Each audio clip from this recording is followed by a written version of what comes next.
These are the generations of Shem.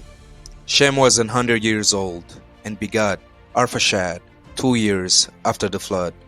And Shem lived after he begot Arphaxad 500 years and begot sons and daughters.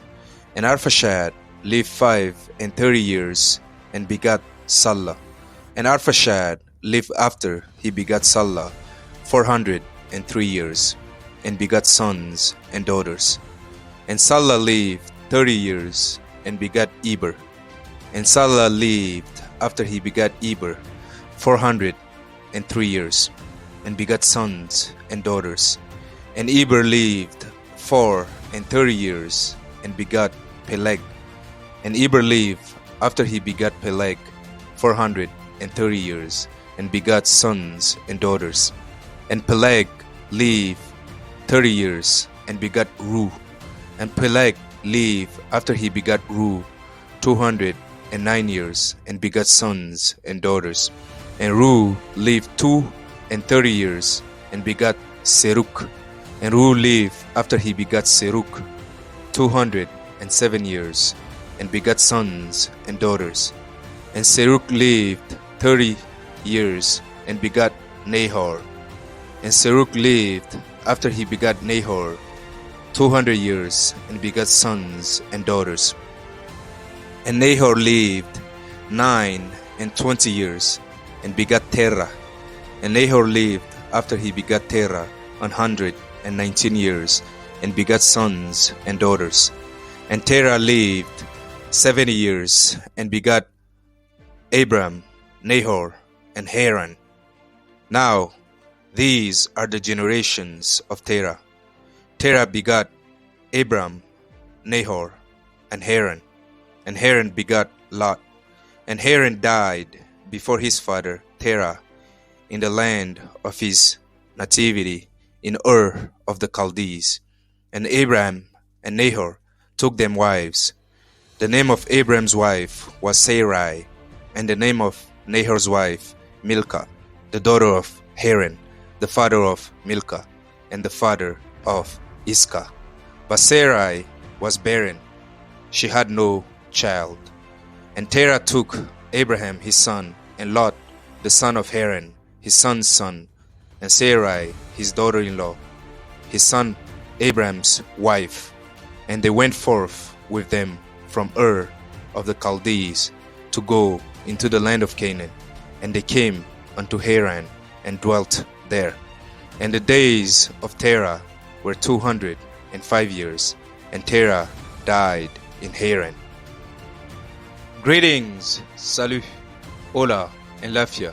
Welcome to Biblio-Apologetics, a hub for seeing biblical truth in history, geography, anthropology, apologetics, and logic.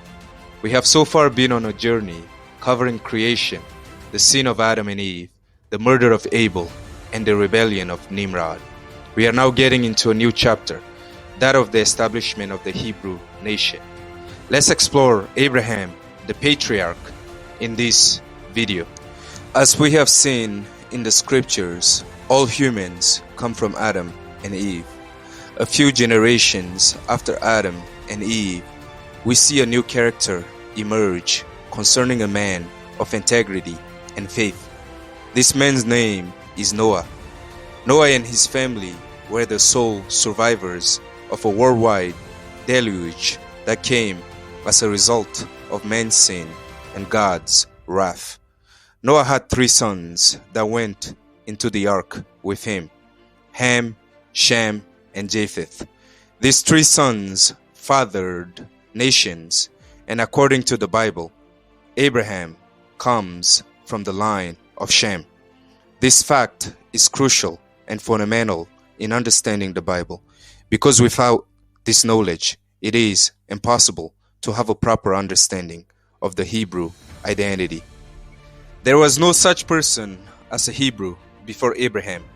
Abraham himself was part of a paganistic people that lived in Ur, in modern Iraq.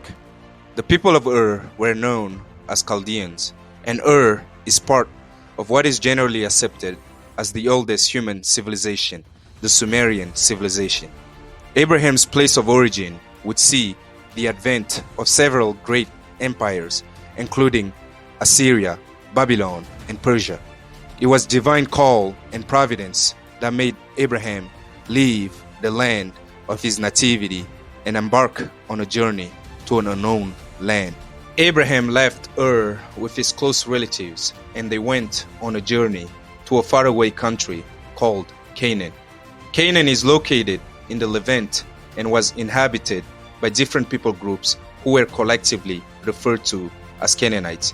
The Canaanites, like most people groups of their time, were polytheistic and were constantly involved in warfare.